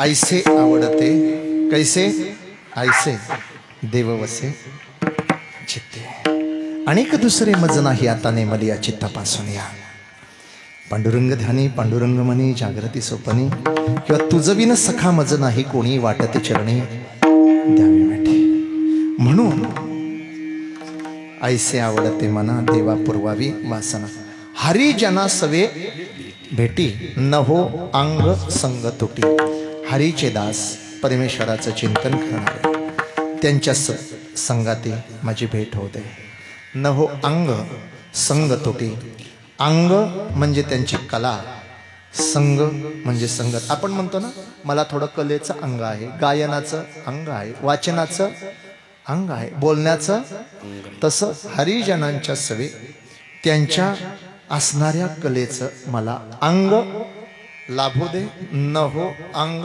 आणि त्यांचा अखंड संगत लाभू दे न हो अंग संग तुटी आणि मग अभंगाच्या शेवटच्या चरणात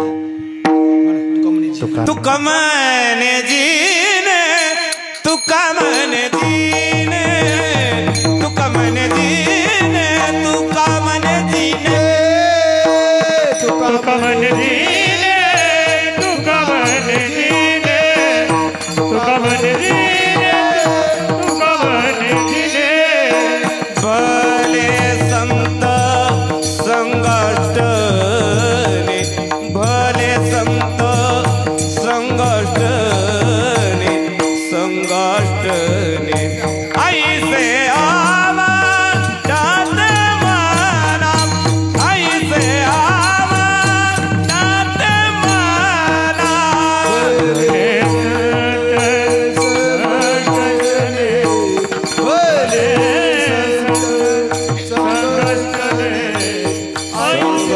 वाटणे ऐसे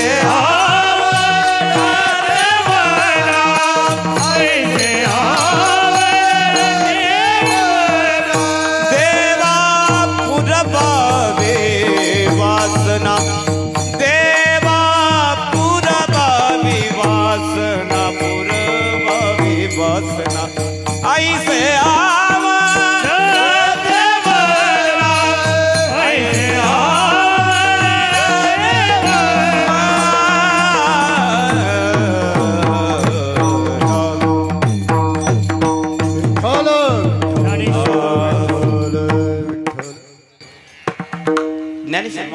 नाही अजून संपला ना कार्यक्रम अर्धा एक तास पुढं उद्याच्या कार्यक्रमाच्या आणि या कार्यक्रमाबद्दल काही सूचना आहेत नंतर पुढचा अर्धा तास आपण थोडं मनोरंजन करू आणि नंतर 1-1:30 वाजता घरी जाऊ सगळ्यांनी कोणी उठू नका कारण बाहेर लाल मुंग्या आहेत मंडपाच्या चारी साईडने म्हणून मायबाप हो आपण सगळेजण आज या कीर्तन सेवेला बहुसंख्य उपस्थित राहिलात आणि कुठल्याही गोष्टीचं व्रत हे हातात घेतल्यानंतर परमेश्वर फळ देतो आज या कीर्तन सेवेला उपस्थित असलेले सर्व ज्येष्ठ श्रेष्ठ मंडळी आमचे संतोष शेठ आंद्रे तर दहिसरवरून आले या ठिकाणी बसलेले साळवी साहेब आमचे खूप खूप उपकार खूप खूप आभार महाराज रेल्वेमध्ये क्लास 1 ऑफिसर आहेत ज्यांना 4-4 शिपाई नुसते ऑफिसमध्ये देखरेख करायला असतात ते आज या ठिकाणी 2 तास साळवे साहेबांनी आमच्या कीर्तन श्रवण केला नामदेव महाराज आणि परिसरातनं आलेली सगळी मंडळी सगळ्या माता भगिनी आज बहुसंख्य या कीर्तन सेवेला उपस्थित आहात त्याबद्दल तुमचे सगळ्यांचे आभार मी माझं जीवन गोमातेला वाहिलेलं आहे राष्ट्राला वाहिलेलं आहे धर्माला वाहिलेलं आहे समाजाला वाहिलेलं आहे खूप दुःख व्हायचं आम्ही गायीबद्दल खूप बोलायचो पण गायीला सांभाळणारं कोण नव्हतं तुम्ही आज मुंबईत आलात गावाकडे असलेली गाय आई वडील जर सांभाळू शकत नाही तर तिचं करणार काय तिला रस्त्यावर सोडून दिल्याशिवाय पर्याय नव्हता तुम्ही मुंबईला तर आणू शकत नाही आणि म्हणून आम्ही कोकणच्या ठिकाणी 4 गायीवर गोशाळा सुरू केली रस्त्यावर सोडवून 4 गायींवर गोशाळा सुरू केली खरंच महाराज तुम्हाला सांगायला समाधान वाटतं यूट्यूबला बसल्या बसल्या आता सर्च करा प्रत्येकाकडे मोबाईल असेल भगवान कोकरे महाराज म्हणून टाका सगळी हिस्ट्री येईल आणि 4 गायींवरनं सुरू केलेल्या गोशाळेमध्ये आज 1100 भाकड गायी आहेत ज्या कत्तलखान्याला जाणार सोडवलेल्या ज्या अपघातात जखमी झालेल्या अरे ती आई आहे आपली इतर लोकांना आपण नावं ठेवायची तुम्ही तिला कापता का जर आई आहे तर तिला बाजारात नेऊन विकणं बरोबर आहे का तर ती रस्त्यावर प्लास्टिक खाणं योग्य आहे का तर तिला रस्त्यावर सोडून देणं योग्य आहे का आपण 80 कोटी हिंदू या देशात राहतो आणि जर आई म्हणून जिला दर्जा दिला तिला जर घासभर चारा देऊ शकत नसेल तर जगण्यात तरी काय अर्थ आहे आणि म्हणून 2008ला 4 गायींवरनं सुरू केली होती दादा आज माझ्या लेकरांची शपथ घेऊन तुम्हाला सांगतो आज एवढ्या गायी कधी झाल्या माझं मलाच कळलं नाही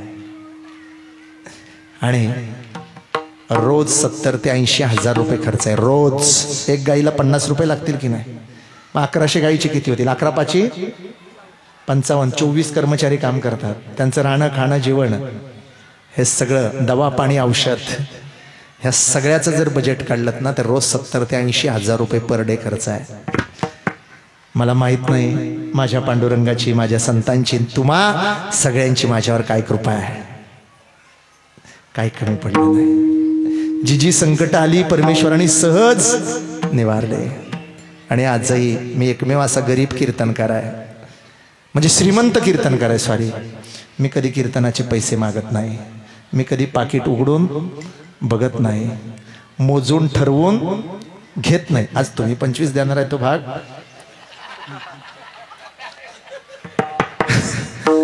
पण मोजून ठरवून घेत नाही कधीच 25 वर्षामध्ये आजचे 3464वी कीर्तन सेवा आहे पण आजपर्यंत कधीही मोजले नाही आणि पुढेही परमेश्वराने माझ्यावर मोजणे इतके वाईट दिवस येऊ देऊ नये एवढीच अपेक्षा करतो तुम्हाला सर्वांना जर तुम्हाला लाभ हवा असेल तर रोज कमीत कमी 1 गुळाचा खडा आणि 1 चपाती गाईला घाला. नरेंद्र मोदींची आई रोज गाईला तूप लावून चपाती खाऊ घालायची महाराज. मुलगा पंतप्रधान झाला देशाचा. एक सामान्य मजदुरणीचं काम करणारा, रस्त्यावर चहा विकणारा मुलगा पंतप्रधान झाला. गाईला 1 पोळी घातली. म्हणून तुम्ही रोज 1 चपाती जिथं असेल तिथं गाईला देत चला. कुत्र्याला का होईना, कुठल्याही मुक्या जीवाला रोज काहीतरी देत चला. 4 दाणे कबुतरांना तरी देत चला. रस्त्यावर बसलेल्या एका भिकाऱ्याच्या अंगावर कधीतरी एखादी नेऊन शाल टाका. कधीतरी आपल्या लेकराचा एखादा जुनापाना टी-शर्ट त्यांना घालायला द्या. घरात उरलेलं अन्न फेकून देण्यापेक्षा कोणतरी उपाशी असेल तिथपर्यंत पोचवा. परमेश्वर तुम्हाला कायमस्वरूपी समृद्ध ठेवल्याशिवाय राहणार नाही. ह्या हाताने कोणाचं चांगलं नसेल करता येत चालेल, वाईट कधीच करू नका. या तोंडाने कोणाची स्तुती नाही करता, खड्ड्यातून बाहेर काढता आलं नाही तरी चालेल, पण खड्ड्यात ढकलू नका. कोणाच्या डोळ्यातले अश्रू पुसता नाही आली तरी चालेल, पण कोणाच्या डोळ्यात अश्रू येईल असं वागू नका. कोणाच्या लेकरा बाळाचं कल्याण नाही करता आलं तरी चालेल, पण वाटोळ होईल असं कधीच वागू नका. कोणाच्या घरात आपल्याला एक प्रकाशाचा दीप नाही लावता आला तरी चालेल, पण कोणाच्या घरात अंधार होईल असं करू नका. एवढीच इच्छा प्रतिपादित करतो. आणि ज्यांना शक्य असेल त्याने गोमातेच्या चाऱ्याकरता जर हातभार लावलात. आता चारा खरेदीचा टाइम असतो, रोज 2 गाड्या चारा लागतो. ज्यांना शक्य असेल त्यांनी 1000, 2000, 5000, 100, 50, 500 जे शक्य असेल ते द्या. आणि ते दिल्याने तुमच्याच घरात जे दवाखान्यात पैसे घालवायला लागतात ना, ते कधीच घालवायला लागणार नाही. आणि तुम्ही युट्यूबला टाकून बघा, कुठंही तुमच्या गावाकडे कुठंही गाय असेल, तिला कोण आश्रय नसेल किंवा शहरात कुठं फिरत असेल, आज महाराष्ट्रभर आपलं रॅकेट तयार आहे. माझा नंबर लिहून घ्या, 1 मिनिटात तुम्हाला नंबर सांगतो. तुम्ही कधीही मला व्हॉट्सअपला संपर्क करू शकता. फोन नाही उचलला गेला मेसेज टाकू शकता. कधी कधी फोन बंद असतो, कार्यक्रम 2-2, 3-3 रोज असतात म्हणून. पण माझा नंबर लिहून घ्या, कधीही तुम्ही मला संपर्क करू शकता, कुठली समस्या असो. माझा नंबर आहे 9921 992148 7148 9921487148 हा व्हॉट्सअपचा नंबर आहे. तुम्ही कधीही मला संपर्क करू शकता. यावर्षी बाबा आम्ही गुरुकुल सुरू केलंय. गोरगरिबांच्या मुलांना वारकरी शिक्षण मिळावं. वेदविद्या इतर समाजाचे लोक आपल्याला तिथपर्यंत पोचू देत नाहीत, आपण शिकवू त्यांना. आणि म्हणून यावर्षी एक उत्तम तऱ्हेचं गुरुकुल आपल्या इथं निर्माण करतोय. निराश्रयित लोकांना 70 लोकांना दर महिन्याला जिन्नस आजही पोचतोय. कोरोनापासून ज्यांची चूल पेटत नाही, कधीतरी दुसऱ्याची चूल पेटवून बघा काय आनंद असतो. तुमच्यावर परमेश्वर प्रेमाचा वर्षाव करत राहील. तुम्ही न मागता तुम्हाला सगळं देव देत राहील.